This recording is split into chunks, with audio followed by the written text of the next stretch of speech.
वास्तव में सवाल ये नहीं है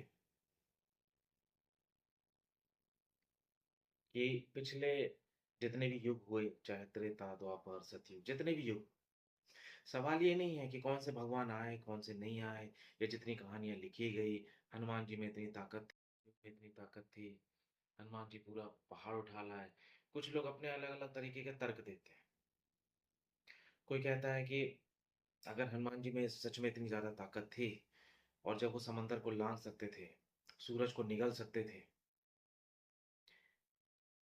तो क्या वो अपने कंधों पे जितनी भी वानर सेना थी, क्या उन्हें नहीं लेके जा सकते थे? इतना बड़ा पुल बनाने की क्या ज़रूरत है? फिर कभी बीच में 1-2 प्रश्न आए, लोगों ने तर्क किया कि जो राम के पिता थे दशरथ जी, तो जो दशरथ जी थे, वो शब्द वेदी भाण चला लेते, तो उनसे कैसे चूक हो गई? क्या उनमें इतनी भी क्षमता नहीं थी, इतनी भी ताकत नहीं थी? या कृष्ण जब महाभारत के युग में थे, तो क्या उनमें इतनी क्षमता नहीं थी कि वो कौरवों को समझा सकें? धृतराष्ट्र को समझा सके या दुर्योधन को समझा सके। क्या उस समय भी जब वो इतने बलशाली थे, ताकतवर थे, तो फिर भी लोगों को उनसे डर नहीं लगता था? उस समय के लोग उन्हें भगवान नहीं मानते थे। रावण जब जब रामायण का जब रामचरितमानस में जब रावण का उल्लेख होता है, उसमें भी दिखाया है कि रावण इतना ज्ञानी था, विद्वान था, हर चीज़ था, उसके पास सारी बुद्धि थी, कौशल था, ग्रहों को भी अपने हिसाब में रखता था, हर चीज़ रखता था। फिर भी उसमें इतनी बुद्धि नहीं थी कि वो जान पाए कि हाँ, राम कौन है, क्या नहीं है, या वो विष्णु के अवतार थे, तो क्या था, क्या लीला थी। या राम जी को इतनी बुद्धि नहीं थी कि सोने के जैसा कोई हिरन होता नहीं है, फिर भी वो भागे-भागे चले गए। तो ऐसी बहुत सारी कहानियाँ भी हैं, शास्त्र में लिखे भी हैं। अगर तुम उनमें तर्क-वितर्क निकालोगे तो बहुत सारी चीज़ें मिल जाएँगी। और याद रखना, ज़्यादातर वो चीज़ें मिलेंगी, हमारी नास्तिकता को ज़्यादा बल मिले। क्योंकि यदि तुम उन्हें कहानियों की तरह देखते हो या सच्चाई की तरह देखते हो, तो फिर तुम्हें इतने सारे तर्क मिल जाएँगे कि तुम उनको छन्न-विछन्न कर दोगे, तोड़ दोगे। क्योंकि राम के युग में भी शांति नहीं थी, कृष्ण के युग में भी शांति नहीं थी। कृष्ण जी के आने के बाद और जाने के बाद भी क्या देश में शांति है, दुनिया में शांति है? तुम 200 साल तक गुलाम रहे, कभी अंग्रेज़ों के, कभी मुगलों के, कभी हूणों के या पाषाणों के, या भगवान जाने कहाँ-कहाँ, किस-किस चीज़ के थे। तुम्हारी इतनी बड़ी सनातन परंपरा रही, इतनी बुद्धिमत्ता रही, सारे देवी-देवता, सारे अवतार तुम्हारे ही देश में आए, फिर भी तुम ऐसे अनपढ़ हो, गँवार हो। तुम और देशों से पिछड़े हो। कहने के लिए तुम विश्व गुरु हो, लेकिन गुरुओं जैसी कोई क्षमता नहीं है तुम्हारी। तुम्हारे वीज़ा को या तुम्हारे पासपोर्ट को भी इतनी ज़्यादा अच्छी वैलिडिटी नहीं है। ना देश इतना धनवान है, ना पैसे वाला है, ना कुछ है। गरीबी अलग है, जनसंख्या अलग है, प्रदूषण अलग है, पॉपुलेशन अलग है। इतने बड़े युग से आए हुए देश। और यदि तुम्हारे देवी-देवता इतने सर्वशक्तिमान रहे या ताकतवर रहे, या तुम्हारा अल्लाह इतना मजबूत रहा, या तुम्हारे जो भी जिन्हें भी तुम मानते हो, जैसा भी तुम्हारे दिमाग में है, मस्तिष्क में है, तो भी तुम गुलाम क्यों रहे? क्यों बाहर के देश के लोग आके तुम पे राज किए? क्यों तुम्हारा देश सोने की चिड़िया था, तो उसमें सब कुछ लूट-लाट के चलेगा, तुम देखते रह गए? सवाल ये नहीं है, थोड़ा-सा समझना। हम क्या होता है, हम कहानियों में ज़्यादा उलझते हैं। अब घटना क्या घटी, देखने वाले ने क्या देखा, उस वक़्त उसने क्या लिखा, उस लिखावट के बाद जब उसने पूरा शास्त्र का निर्माण किया या उस ग्रंथ का निर्माण किया, पुस्तक का निर्माण किया, उसके बाद भी उसकी कई प्रतियाँ हुईं, उस पे भी कई लोगों ने अधिकार जमाया, कुछ लोगों ने उसमें कई चीज़ों के चेंजेस कर दिए। अब कहा जाता है कि मनुस्मृति में ऐसी-ऐसी बातें लिखी गई हैं, उनमें स्त्रियों के लिए इतना अपशब्द लिखा गया है, गलत तरीके से लिखा गया है, उन्हें नरक का द्वार कहा गया है, उनको दासी कहा गया है, उनको उनका वास्तविक कोई जीवन नहीं है, इस तरह की विवेचनाएँ उसमें की गई हैं। जबकि मनुस्मृति कोई अपने आप में एक बहुत बड़ा ग्रंथ है, या जो भी उसकी उससे संबंधित जो भी चीज़ है। लेकिन मिलावट बहुत हुई है। आज आप जिस फूल को देख रहे हो अभी अपनी आँखों से, वो अभी तो खिल रहा है, तो अभी आपने देखा। जब तक आप उसके पास जाओगे, तो जब आपने देखा और उसके पास पहुँचने तक कुछ उसकी परिस्थितियाँ बदल चुकी हैं। फिर आप जब उसे देखोगे, उसे तोड़ोगे, तब उसकी परिस्थिति बदल चुकी होगी। फिर उसे हाथ में रखोगे, हाथ में रखने के बाद जब तुम उसको जाओगे मंदिर में चढ़ाने के लिए या किसी को देने के लिए या बेचने के लिए, तब भी उसकी परिस्थिति बदल चुकी होगी। फिर उसके बाद जो उसको बेचेगा और फिर जो उसको खरीदेगा, उस दौरान भी उसकी परिस्थिति बदल चुकी। और जब वो फाइनली किसी भक्त के हाथ में पहुँचेगा और जब भक्त भगवान को चढ़ाएगा, तब तक वो फूल नहीं होगा, जो जिस वक़्त वो अपने गार्डन में खिला हुआ था या बगीचे में खिला हुआ था। चीज़ें बदल जाती हैं। किसी ने तुमसे कान में कुछ कहा, अब तुम क्या करते हो उसमें थोड़ा मॉडिफ़िकेशन कर देते हो। अब तुम्हारे व्यक्तित्व पे निर्भर करता है।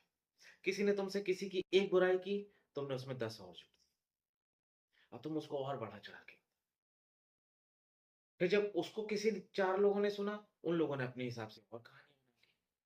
सबने अपने-अपने अलग-अलग तरीके से बना ली और सबने अपना-अपना मिक्सचर, अपने-अपने भाव इसीलिए तो यदि आज गीता पे कोई एक इंसान टिप्पणी नहीं करता, हज़ारों लोग हैं टिप्पणी करने वाले, कथावाचक हैं, टीका करने वाले, अपने-अपने तरीके से सब बताते हैं।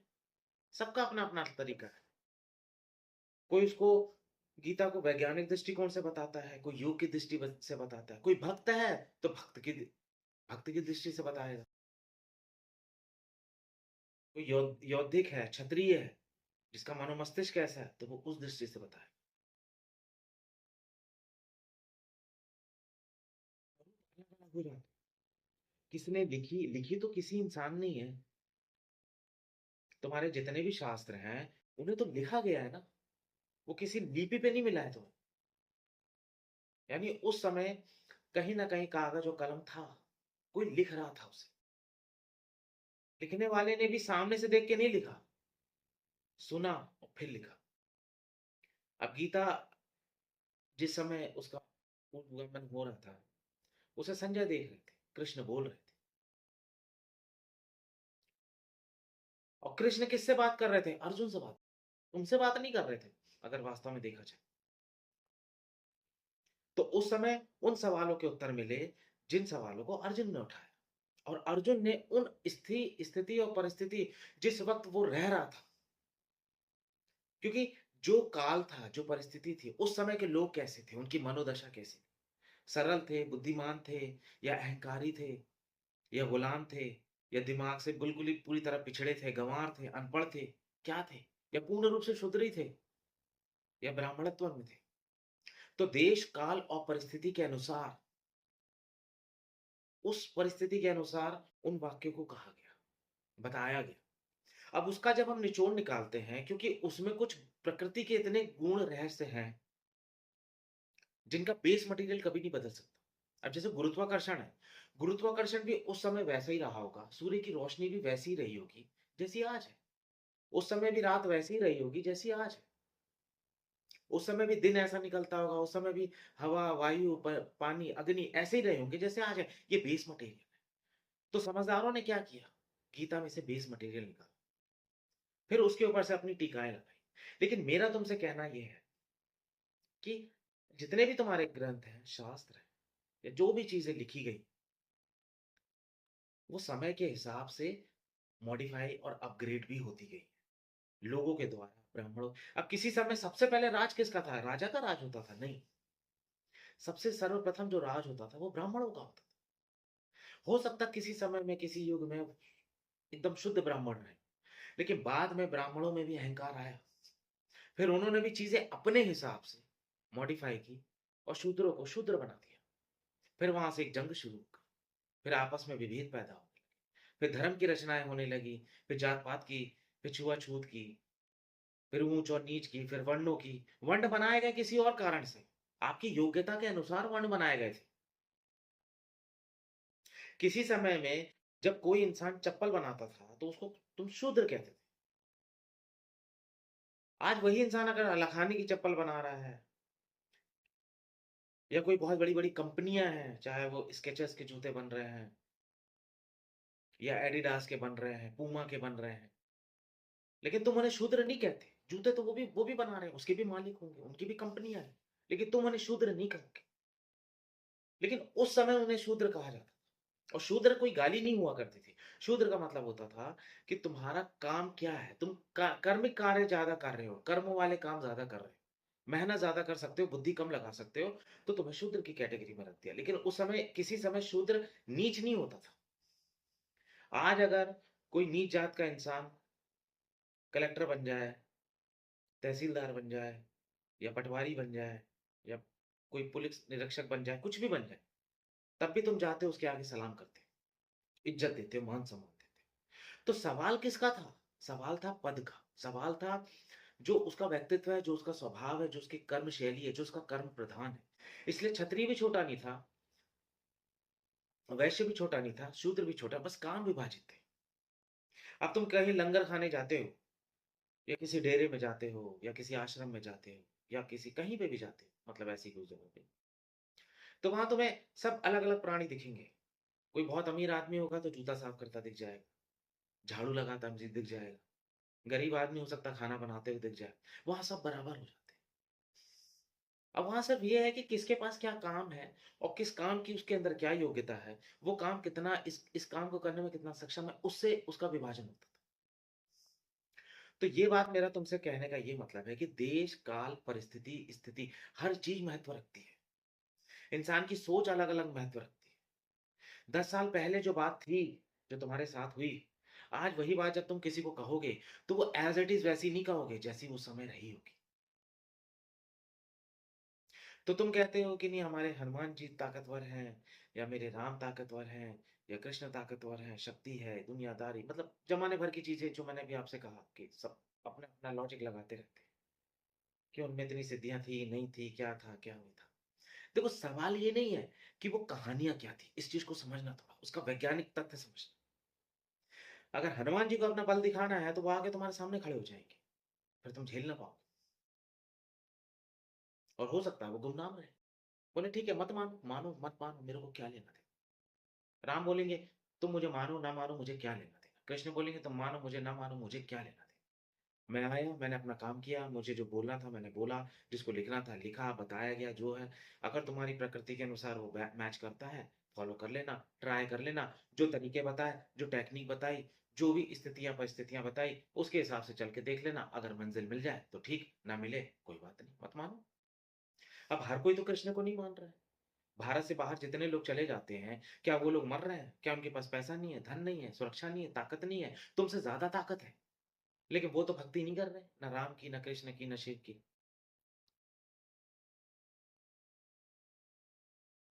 तो सवाल ये नहीं है, सवाल है तत्व का।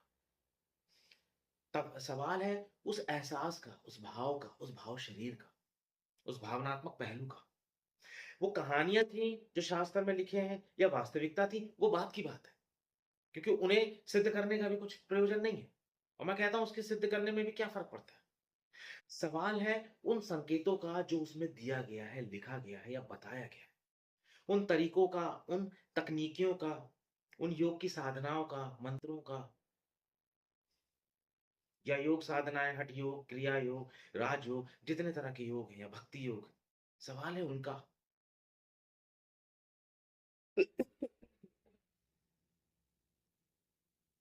लेकिन तुम क्या है? तुम अभी भी कहानियों में उलझे। खोज में नहीं हो, खोज में तुम्हें कोई इंटरेस्ट नहीं। अब सुबह-सुबह तुम बैठ जाओ और कोई टीवी चला लो, टीवी में कोई एक्सरसाइज़ चल रही हो या कोई रामदेव का कोई योगासन चल रहा हो या कुछ भी चल रहा हो और तुम बस उसे देखते रहो, उसको करो नहीं। तुम बोलो नहीं मैं बस देख रहा हूँ, देखने से ही मैं ठीक हो जाऊँगा, तो क्या हो सकता है? तुम्हारे जितने ग्रंथ हैं, तुम क्या कर रहे हो? तुम सिर्फ़ उन्हें सुन रहे हो, देख रहे हो, उलझ रहे हो, लेकिन उन्हें सुलझा नहीं के गणित को सॉल्व नहीं कर रहे, उनको खोज नहीं रहे, उसमें संदेह प्रश्न नहीं उठा रहे, उनकी कहानियों में उलझ जा रहे। और तुम्हारी आदत है, बचपन की आदत है, अभी तक गई नहीं है, प्रौढ़ नहीं हुई, वही कहानियों में उलझना। राम जी कैसे थे, उनके पिता कौन थे, उनकी माता कौन थी, हनुमान जी कैसे थे, शिव कौन थे, ये क्या थे, सब में उलझे। लेकिन संकेतों को नहीं समझ रहे। जब वास्तविकता में हमारे जो हिंदू धर्म की जो सनातन परंपरा थी, उसमें वास्तव में जब किसी परमेश्वर को माना गया, तो उसे निराकार और आकार दोनों में माना गया। लेकिन जब आप किसी मूर्ति को परमात्मा का एक स्वरूप देते हो, तो उसमें ही आप अपनी चेतना को डालते हो, अपनी संकल्प शक्ति को डालते हो, अपनी अनंत संभावनाओं को डालते हो। एक जो मनुष्य है, उस मनुष्य के सेल्स में तुम्हारी जो बॉडी है, अगर उसको मोटे तौर पे कहा जाए, तो वो एटम्स या परमाणु या फिर सेल्स, जो सबसे छोटे सूक्ष्म से सूक्ष्म जो सेल है, उनसे बनी हुई है। उसका पूरा एक जोड़ है।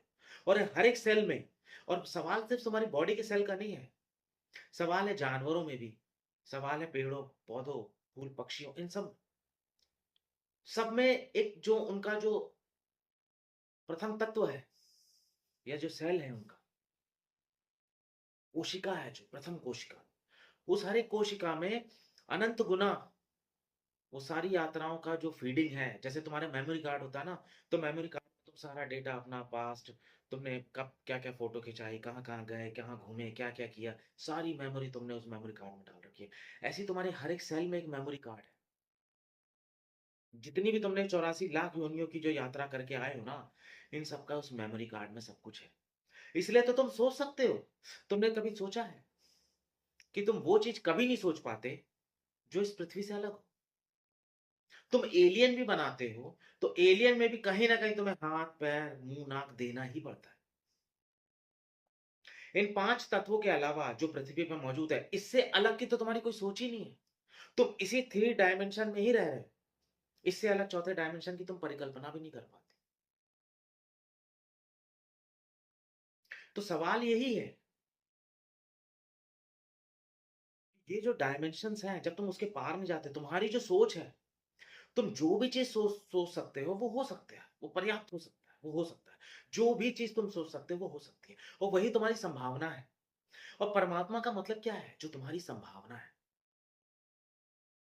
अब जैसे एक बाप से उसके बेटे के बारे में पूछो, अगर वो बेटा थोड़ा बहुत अच्छा है या जो भी कुछ है, तो बाप उसकी और बढ़-चढ़ के तारीफ़ करेगा। अपने अहंकार को बढ़ाता है, अपनी मनोदशा को बढ़ाता है, अपने गौरव को बढ़ाता है। अगर उसका बच्चा ले-दे के पास हो गया है 99%, 98% में आ गया, अब उसके बाप से किसी ने पूछा, उसने देखा है कि उसके बच्चे ने ज़्यादा मेहनत उतनी तो नहीं की, लेकिन उसका दिमाग ठीक था जो भी, लेकिन वो फिर भी एक्स्ट्रा करके बताएगा। नहीं, वो रात में उठ जाता था, वो ऐसा करता था, लालटेन के नीचे आके बैठ के पढ़ने लगता था, मैंने उसे देखा। ये क्या है? ये भाव है।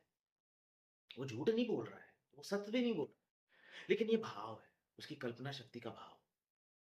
किसी पुलिस वाले से पूछो कि आपने उसका एनकाउंटर कर दिया, कैसे किया? हो सकता है उसने झटके में मार दिया हो, लेकिन वो बताएगा उसको बड़े सीक्वेंस के हिसाब से, नहीं मैं ऐसे खड़ा था, मैं ऐसा था, वो अचानक आया, मैं उसको देखता रहा, लेकिन मैंने कहा नहीं, देश प्रेम पहले है, तो फिर मैंने उसको ऐसे किया। ऐसे जैसे तुम्हारे प्रधानमंत्री हैं, तो इनके कार्यकर्ता क्या करते हैं?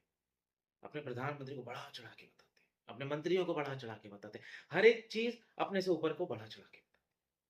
वो चीज़ है, नहीं है, वो अलग बात है, लेकिन क्यों बढ़ा-चढ़ा के बता रहे हैं? अब चूँकि अगर इंसानी रूप से देखा जाए, तो उनके अंदर लोभ होगा, लेकिन वास्तविकता ये है कि वो अपने भाव शरीर को, उनके भाव शरीर पे अपनी कल्पना को, उनके भाव शरीर के माध्यम से प्रखारना चाहते हैं, बड़ा करना चाहते हैं, स्वरूप देना चाहते हैं, अपनी कल्पना शक्ति को और बढ़ाना चाहते हैं। वो जिसे आइडल मानते हैं, उसे और ऊँचा करना चाहते हैं और बढ़ाना चाहते हैं। क्यों? क्योंकि उसमें ही वो अपनी अनंत संभावनाएँ देखते हैं।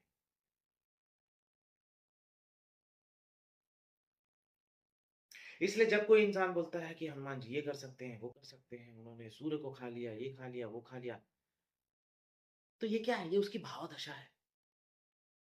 उसने भी नहीं देखा जाके, उसने पढ़ा। कुछ ने कहा कि मैंने महसूस किया। लेकिन ये महसूस क्या है? मैं ये नहीं कह रहा हूँ ये गलत है, सही है, मैं इसके बारे में बात नहीं कर रहा हूँ। मैं जो है उसके बारे में बात, क्योंकि तुम उसमें अपनी संभावनाएँ देखते हो, तो परमात्मा क्या है? तुम्हारी अनंत संभावना है। तो जो मैंने तुमसे कहा, जो तुम्हारे सेल्स हैं, उस हर एक सेल में वो सारी 84 लाख योनियों जो तुमने पार करके आए हो, उन सबका एक मेमोरी कार्ड उसमें फीड है। तो तुम्हारे अंदर वो सारी चीज़ें, सारी ताकत है, वो सारे सॉफ्टवेयर हैं तुम्हारे अंदर। कभी तुम चील रहे हो, कभी तुम पानी रहे हो, हवा रहे हो, हर चीज़ रहे हो, वो तुम आज भी हो सकते हो। तुम भी चील की तरह उड़ सकते हो, पानी में चल सकते हो, और ऐसा हुआ भी है। तुम भी किसी के मन की बात भी सुन सकते हो। जानवर, बहुत से ऐसे जानवर हैं जो सुन लेते हैं, समझ लेते हैं, सेंस होता है। तो जो संभावनाएँ इस अस्तित्व में हो सकती है, वो सारी संभावनाएँ तुम्हारे इस शरीर में, या तुम्हारे इस भौतिक शरीर में, या तुम्हारे सेल्स में है। लेकिन तुम उसे सीधा लेके तो नहीं प क्योंकि उसकी मेमोरी तुम्हारे दिमाग से निकल गई है। उसका सॉफ्टवेयर का जो ऑपरेटिंग सिस्टम है, वो तुम भूल गए हो चलाना। सॉफ्टवेयर सारे डले हुए हैं, लेकिन ज़रूरी नहीं है कि हर इंसान उस सॉफ्टवेयर को चला। अब तुम्हारा जो दिमाग है, उसका 100% में तुम 5 या 2-4 प्रतिशत ही यूज़ कर पाते हो।